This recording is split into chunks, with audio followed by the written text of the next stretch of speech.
இது எதிரணி எப்படி சமாளிக்க போறாங்கன்னு தெரியல. இப்ப எதிரணிலேருந்து பேச வராங்களே, இவங்களை பற்றி சொல்லணும்னா குசு மாதிரி ஒரு சின்ன தலைப்பா கொடுத்தா கூட அதை வச்சு யார் அளவுக்கு பெருசா பேசிடுவாங்க. அப்படிப்பட்ட திறமை உள்ளவங்க நுணுக்கமான கருத்துக்களோடு பேசி நம்ம மனசுல என்ன படிக்க ஒரு நிவர்ச்சனாக்கு ஒரு நிறைவான கை கருத்து.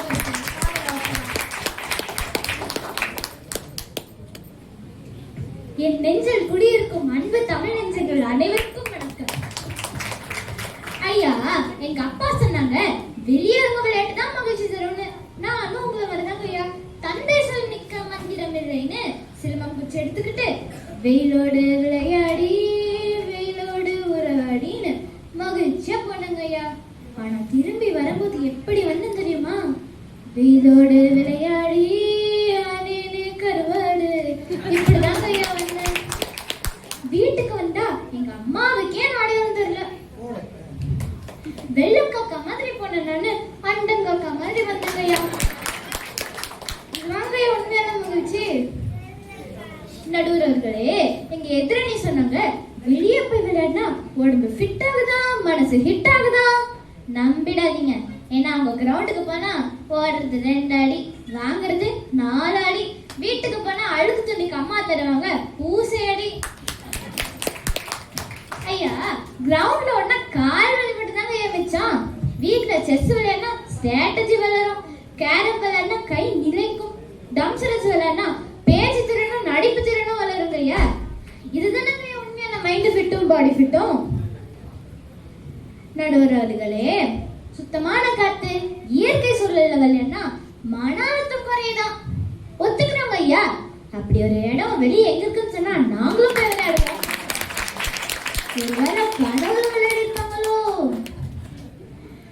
ஐயா.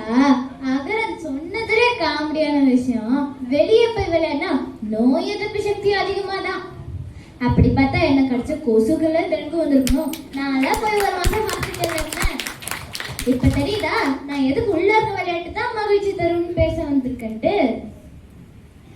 நடுவர்களே, ஞாயிற்றுக்கிழமைனா குடும்பத்தோட உட்கார்ந்து தாலி உருட்டுற சுகம் இருக்கே, ஆஹா. யாரு ஜெயிக்கிறாங்கன்றது முக்கியம் இல்ல. அப்பாக்கு ஒரு தாயம் வந்தா அம்மா அதை வெட்டுவாங்களே, அதை பார்க்கறதே மகிழ்ச்சிதான். ஐயா, எங்க எதிரணி ஒரு மேட்ச் அட 5000 செலவு பண்றாங்க. கிரிக்கெட் கிட்டு 3000, பேட்மிண்டன் ராக்கெட் 1500, ஷூவுக்கு 2000, கிரவுண்டுக்கு ஃபீஸ், ட்ரிங்க் காசு, அப்புறம் ஸ்ட்ரீட் கிரிக்கெட் ஆடி கார் கண்ணாடி உடைஞ்சு அதுக்கு வேற கட்டுவாங்க ஐயா. நடுவர்களே, ஆனா எங்களுக்கு ஒரு பாயும் 4 காயும் இருந்தா போதுங்க ஐயா. சந்தோஷமா யார் வம்பு கம்புக்கும் போகலாம், வீட்டுக்குள்ளே விளையாடுவோம் ஐயா. கொய்யா காயும் இருந்தா போதும், சந்தோஷமா குடிச்சுக்கிட்டே விளையாடுவோம். தீர்ப்பு எங்க பக்கம் தானங்க ஐயா. காய் என்ன கனியே கொடுத்துடலாம் ஐயா. எங்க எதிரணி ஐயா, மழை பெஞ்சதுதான் எங்க எதிரணியோட சந்தோஷம் புஷ்ன்னு போயிடும்.